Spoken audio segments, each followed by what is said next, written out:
Diana for Get Out There magazine, and this is SUP4MS. If there's one summer event I always look forward to, it's the SUP4MS. This was my third year doing it, and every year the event brings out more and more of the friendliest paddlers. SUP4MS is a stand-up paddleboarding event aimed at raising awareness for the Multiple Sclerosis Society of Canada. Originally, the route was a 65-kilometer paddle from Hamilton to Toronto.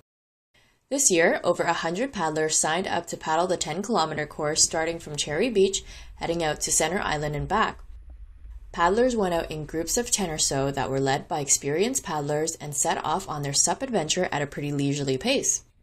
The weather this year was amazing, even though they had called for thunderstorms days before.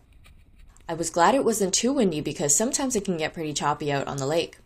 And in previous years, the routes had been modified due to weather conditions.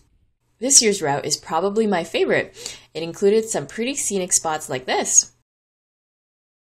Seeing Toronto from the water while on a stand-up paddleboard is just awesome, and this wasn't the only scenic spot. The meandering route through Center Island is just as picturesque. One of the things I love about SUP4MS is that for the past couple of years, it's been a different route, and each time, not only does it bring out lots of paddlers all raising funds for a good cause, but it also gets people out exploring the different places to paddle in Toronto. This year's route also included a small portage through the island to get to the beach on the other side. After a short break to rest and regroup, the paddlers headed back to Cherry Beach.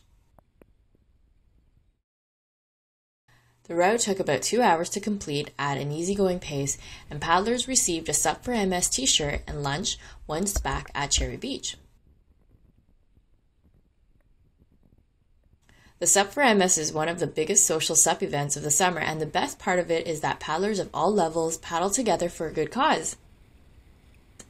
The event is not a race and is a great way to meet other people who enjoy stand-up paddleboarding. If you don't have a board, no worries. Sign up early as Surf Ontario and some of the other participating SUP groups have boards and gear you can borrow. And if you still haven't tried stand-up paddleboarding, get out there soon so you'll be ready for next year's SUP4MS. Don't miss out on one of the biggest SUP events in Ontario. See you there!